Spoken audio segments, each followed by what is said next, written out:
Subscribe कीजिए asset योगी channel को और बेल आइकन को दबाइए लेटेस्ट फाइनेंस वीडियो सबसे पहले देखने के लिए।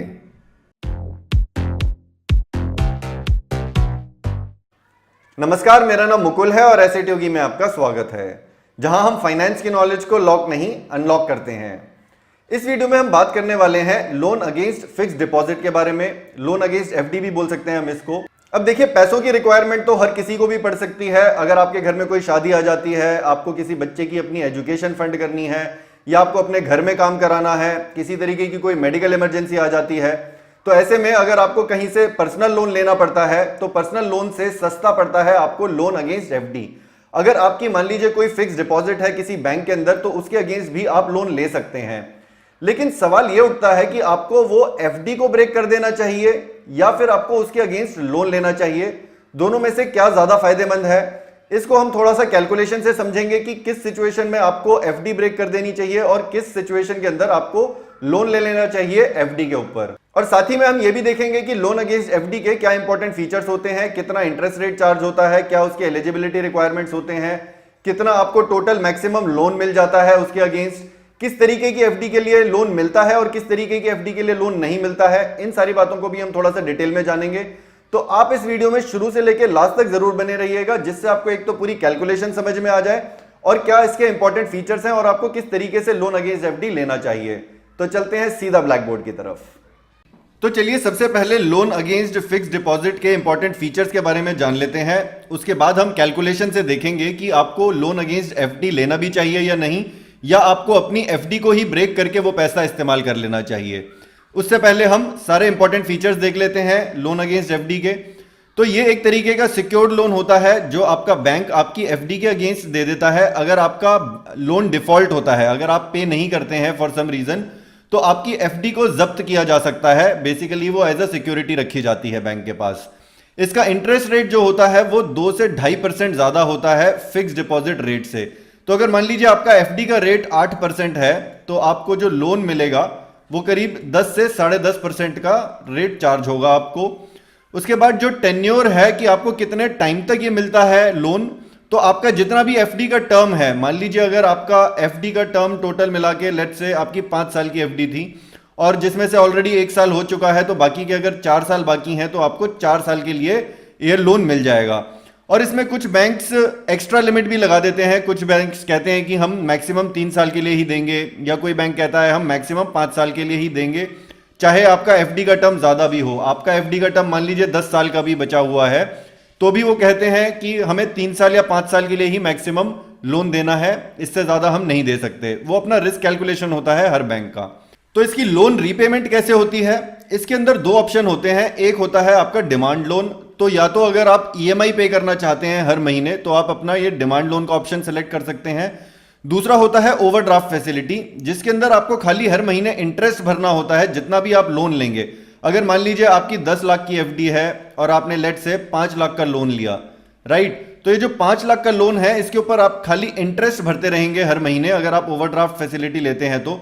और ये जो 5 लाख का लोन है, ये प्रिंसिपल अमाउंट आप कभी भी भर सकते हैं। जब भी आपके पास पैसे आएंगे आप उसको भर सकते हैं। So it can be paid any time.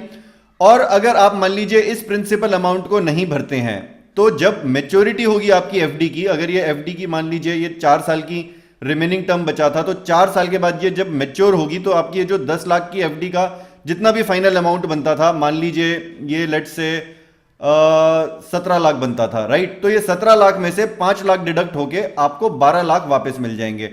तो ये फाइनली मेच्योरिटी अमाउंट में से भी एडजस्ट हो सकता है।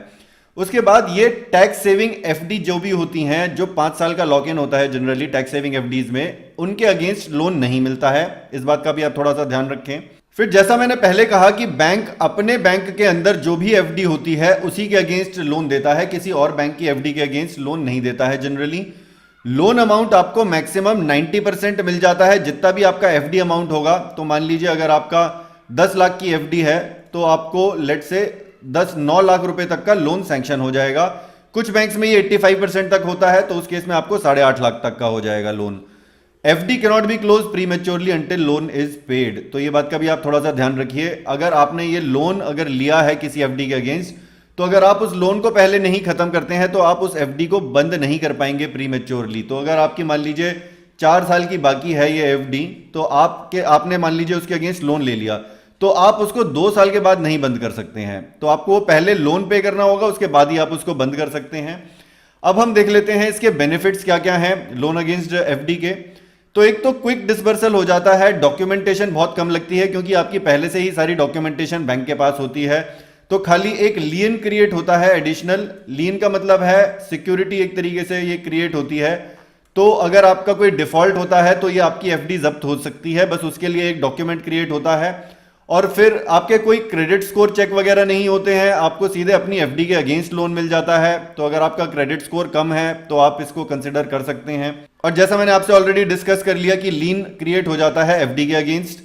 फिर दूसरा इसका फायदा है कि ये पर्सनल लोन से काफी सस्ता होता है। अगर आप पर्सनल लोन लेना चाह रहे हैं तो 15-16% पे अगर आपको मान लीजिए ये पर्सनल लोन मिल रहा है, तो आपको ये जो एफडी के अगेंस्ट लोन मिलेगा तो एफडी वाला लोन आपको काफी सस्ता पड़ जाता है। तो ये लेट से 10% का आपको पड़ जाएगा, तो ये 5-6% की काफी ज्यादा सेविंग है। फिर इस लोन के अगेंस्ट कोई प्रोसेसिंग फीस भी नहीं लगती है क्योंकि सारे के सारे डॉक्यूमेंट्स बैंक के पास ऑलरेडी होते हैं। प्रीपेमेंट चार्जेस भी कहीं पे भी ज्यादातर बैंक्स में नहीं लगते हैं। फ्लेक्सिबिलिटी होती है लोन रीपेमेंट में, जैसा हमने ऑलरेडी बात कर ली कि आप ईएमआई भी पे कर सकते हैं या फिर आप खाली इंटरेस्ट भी पे कर सकते हैं, और प्रिंसिपल अमाउंट आप जैसे भी आपकी सहूलियत हो, जब आपके पास पैसे आए तब भी पे कर सकते हैं, अदरवाइज आपके मेच्योरिटी अमाउंट में से भी एडजस्ट हो सकता है। तो ये तो हो गए सारे फायदों की बात। अब हम एक्चुअली कैलकुलेशन करके देखते हैं कि ये हमारे लिए सेंस बनता भी है कि नहीं। तो आपके पास दो ऑप्शन है, या तो आप अपनी एफडी को ही ब्रेक करके जो भी आपका पैसा है उसी को इस्तेमाल कर लें, या फिर आप उसके अगेंस्ट लोन लें। तो ये क्या सेंस बनता है ऐसा? तो इसको मान लीजिए एग्जांपल से हम समझें। तो अगर आपकी मान लीजिए ये 10 लाख की कोई एफडी है, आपने 2 साल के लिए कराई थी, 8% पर एनम का आपको लेट से उस पर इंटरेस्ट रेट मिल रहा है। 1 साल के बाद लेट से आपको 5 लाख की रिक्वायरमेंट आ जाती है।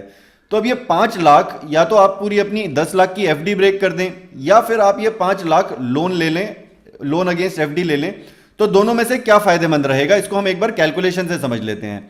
सबसे पहले आप ध्यान दीजिए, अगर आप एफडी ब्रेक करते हैं तो ये जो इंटरेस्ट रेट का आपका कितना लॉस है, ये एक्चुअली 8% का लॉस नहीं है आपको इफेक्टिव रेट तो 5.6% ही पड़ रहा है, क्योंकि ये टैक्सेबल होती है एफडी। क्योंकि टैक्स सेविंग एफडी के अगेंस्ट तो लोन मिलता ही नहीं है, जैसा हमने पहले बात की थी। अब इस पे अगर ये इफेक्टिव टैक्स रेट आपका 30%, अगर आप टैक्स ब्रैकेट में आते हैं तो आपका 5.6% का ही लॉस है, राइट। और दूसरा, आप अगर एफडी तोड़ते हैं तो ज्यादातर बैंक्स एक पेनल्टी लगाते हैं, और ये जनरली 1% की, आधे से 1% की पेनल्टी लगती है। तो अभी हम टोटल लॉस देखेंगे कि कितना होता है, इसको एग्जांपल से समझेंगे। तो ये तो हो गया हमारा टोटल लॉस की। हम अगर बात करें कि अगर हम एफडी को ब्रेक करते हैं तो हमारा ये लेट से 6.6% का टोटल लॉस होगा। अगर हम लोन अगेंस्ट एफडी लेते हैं तो हमारे को कितना इंटरेस्ट भरना पड़ेगा, तो अभी हम अज्यूम कर लेते हैं अगर ये 8% की एफडी है तो इसके ऊपर लेट से लोन का जो इंटरेस्ट होगा वो 10% भरना पड़ेगा। तो अब अगर हम इसे एग्जांपल में अपने कैलकुलेट करें तो आपका ये जो 5.6% है ये आपको 5 लाख पे कैलकुलेट करना होगा, क्योंकि आप बाकी का जो 5 लाख होगा उसे तो आप दोबारा से कहीं और इन्वेस्ट कर ही सकते हैं, राइट। तो ये आपका 5.6% 5 लाख पे जो लॉस हो रहा है, ये लेट से ये कैलकुलेट करेंगे हम तो ये 28,000 रुपए का लॉस आ गया, राइट। फिर आपका 1% 10 लाख के ऊपर लगेगा। ये जो 1% है ये 10 लाख के ऊपर लगेगा, क्योंकि आपने पूरी की पूरी एफडी तोड़ दी, राइट। तो ये आपका 10,000 का लॉस हो गया। तो यहां पे आपका टोटल लॉस कितना हुआ, 38,000 रुपए का। लेकिन अब अगर आपने ये 1 साल के लिए लोन लिया था तो 1 साल का आप इंटरेस्ट कितना भरेंगे, तो 5 लाख का 10% के हिसाब से इंटरेस्ट कितना होता है, 50,000। तो ये देखिए 50,000 और 38,000 में से आप देख सकते हैं कि 38,000 ऑब्वियसली कम है, तो आपको यहां कम लॉस है। तो इसीलिए आपके लिए ज्यादा सेंस बनता है कि आप इस केस में अपनी एफडी तोड़ के वही पैसा इस्तेमाल कर लें, राइट। और आपकी जो बाकी के 5 लाख बचेंगे उसको आप कहीं और इन्वेस्ट कर लें, किसी और दूसरी एफडी में इन्वेस्ट कर दें। तो अगर मैं आपको जनरली कोई एडवाइस दूं तो आपको जनरली तो लोन अगेंस्ट एफडी अवॉइड ही करने चाहिए, क्योंकि आप देखिए 2% का डिफरेंस काफी ज्यादा डिफरेंस होता है। अगर आप 0% टैक्स ब्रैकेट में भी आते हैं, मान लीजिए आप 30% टैक्स ब्रैकेट में नहीं है, आप कोई भी इंटरेस्ट नहीं भर रहे हैं, तो भी 2% का डिफरेंस काफी होता है। इसको मैच करना काफी मुश्किल है।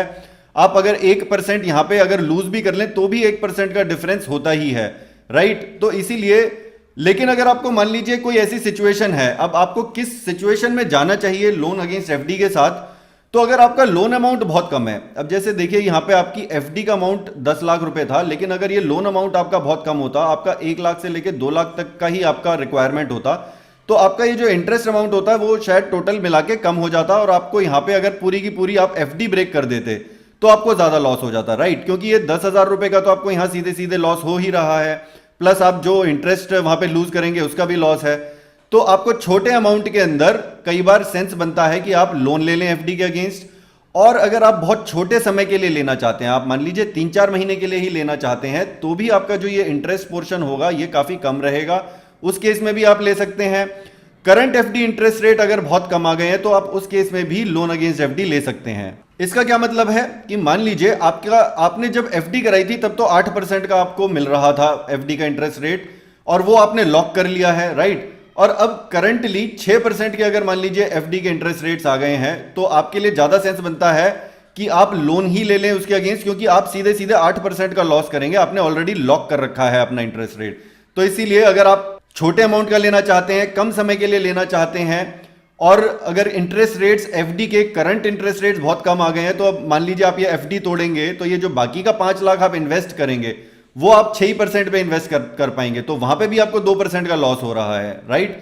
तो इस तरीके से आप अपना कॉस्ट बेनिफिट एनालिसिस कर लें, आपकी सिचुएशन में जो भी फिट होता है, आप जैसे मैंने यहां पे आपको कैलकुलेशन दिखाई, आप अपनी सिचुएशन के लिए भी इस तरीके से कैलकुलेट कर लें।